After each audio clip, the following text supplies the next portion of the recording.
CS2 is not exactly what you'd call the best received sequel of all time. I don't think the details are needed here because if you're watching my video you probably know what I'm talking about anyway, but despite all the issues the game has been having and all the complaining about it in the community, the number of people playing it remains stubbornly high.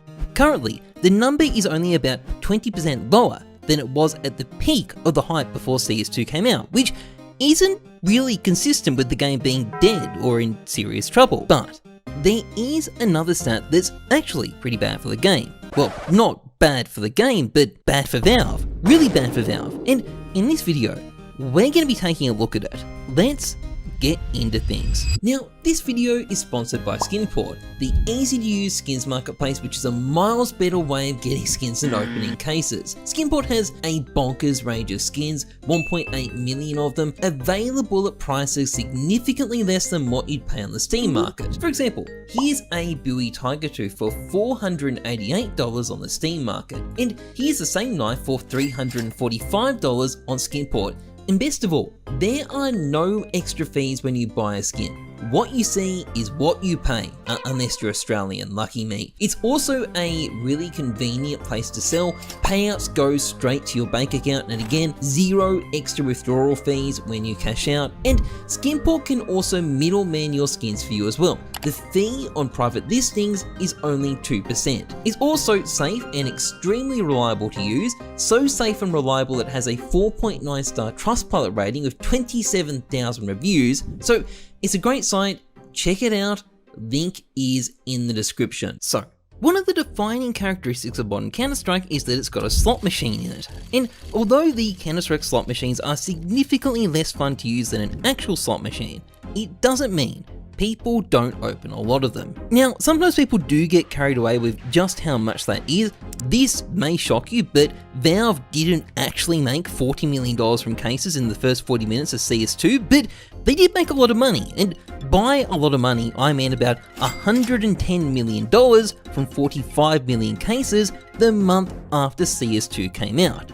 And this isn't even the highest point. It was like $125 million from 50 million cases in April 2023. But in the aftermath of CS2's release, with a less than stellar reception from the general community, things are not quite what they used to be. In fact, during June and July, the number of cases opened is in the 15 to 16 million range. This is still quite a lot of money. Valve's not going to go broke, but the number has still experienced a colossal drop-off, over 6% less than it was after the release of CS2, and it is lower than literally any point ever over the past 2.5 years. And when you look at the numbers more close up, it gets even worse. You see, the lowest point in the last 2.5 years before the last 2 months was November 2022 with 19 million cases open, but back then, Counter-Strike had about 30% less players. People were opening cases at a much higher rate. And even in January 2024, when case opening numbers crashed to 21 million, CS2 still had about 120,000 less average players. Even as recently as May, case opening numbers were at more like 30 million cases per month. So there's just been a massive fucking collapse. And given people have been talking about boycotting the game and not opening cases to protest the state of CS2 for months now, this really begs the question, are they? Is the boycott actually real? Well, when I first saw these numbers, they didn't immediately make sense to me. Case unboxing numbers can actually be pretty weird. Although they're definitely affected by hypes, they can and do very strange things and not particularly explainable things from time to time. In October 2023, for example, the month after CS2 was released, player numbers fell almost 19%, but case openings went up about 50%. This June, on the other hand, case opening numbers went down about 50%, but the player base fell about 1%. So in general, there's not a whole lot of correlation here. And speaking of correlation, well, this is the reason I was pretty shocked when I saw these numbers. Big increases in how much people are opening cases tend to affect case prices. It's not the only thing that affects case prices, but you can definitely see the impact.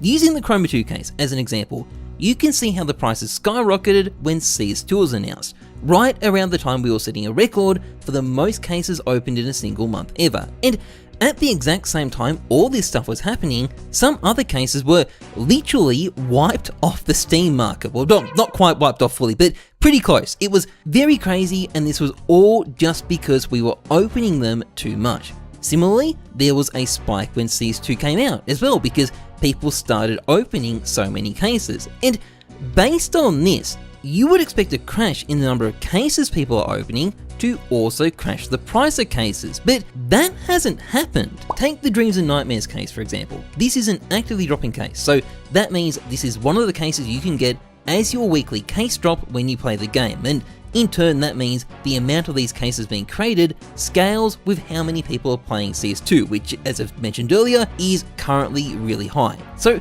over 6 million of this case was opened in May 2024. Over the last month though, that number is about 2.4 million, so it's gone down by over 50%. But its price on the Steam market has been completely flat. In fact, the only actively dropping case that's had a significant fall in price is the Kilowatt case, but the Kilowatt case is quite new, and that is typically what happens to new cases. The other 4 actively dropping cases only show slight falls in price or no falls whatsoever, and that isn't really what you'd expect. Older cases on the whole as well have been doing really well price-wise too. Many of them haven't gone down at all, and again, that doesn't make a whole lot of sense given the amount people are opening cases has decreased a ton. So to summarize this point, case prices have stayed pretty much the same. That does not add up, so I started looking at other things to try and figure out what the fuck was going on. And as it turned out, right around the time this collapse in case openings happened, 2 really interesting things occurred. Firstly, a major skin site, Buff163, banned cases on their website, and then also banned everyone who isn't Chinese. And this had a massive effect on the availability of cases, not to mention the ease of selling them. Particularly if you're a non-Chinese player, selling cases without Buff163 is actually a real hassle. It's just so much harder to do in large numbers on other sites, and if you're trying to cash out, well, the Steam market is useless. This would have meant there's a lot less cases, particularly older cases that people might keep as investments, being put on the market. A lot of people who might have sold them may not be bothering anymore. And on top of this, right up until the end of May, there was a massive network of case farmers farming massive numbers of actively dropping cases. Or at least, there was up until the end of May, when Valve started banning hundreds of thousands of them. This caused them to threaten to unalive Gabe follower who exposed them, but not me. I exposed them too, and I'm very sad to be left out here. But while it's not clear if the entire bot network has been destroyed or not, I'm sure there are some people still operating. If the number of cases being generated by them has gone down, which I imagine it probably has, about 300,000 accounts got banned, well, it might make sense that actively dropping cases haven't decreased in price that much. I mean, sure, we're not opening them as much, but less are getting dropped, and particularly when it comes to case farmers, all of their cases would have been going straight on the market. They wouldn't have been abandoned in inventories like normal players do. So, in that sense, it kind of adds up that case prices aren't going down. However, all of this still begs the question, why have case unboxing rates dropped so dramatically? It's not possible to know with absolute certainty, but we can take some pretty good guesses. Currently, the skins market is flat and the community is experiencing collective depression, and people probably aren't super motivated to give Valve their money, even if that gold icon does look genuinely delectable. This may not be a conscious boycott by a lot of people, but an unconscious boycott is still a kind of boycott here. And if you are intentionally boycotting CS2 by not opening cases, more power to you. Valve will definitely have noticed this fall in case openings. They're still making lots of money, but it is lots and lots less than it used to be. If you want big updates, vote with your wallet and only spend your money when cool stuff is happening, and don't do it the rest of the time. However, there is one other interesting little implication here. If case prices are flat at these very low unboxing rates because the supply of cases has been disrupted, this suggests that when case openings start to increase again, which they almost certainly will at some point, well, we might start to run out of cases pretty quickly, which would mean cases may end up getting even more expensive than they did during the CS2 hype, and they're already at stupid levels as it is, so it could potentially be quite crazy. And to be clear, that is still speculation, we can't know for sure, but it is what the numbers seem to show. And as I like to say, trust the numbers, not your gut. I'm Heyzeus, thanks for watching, see ya.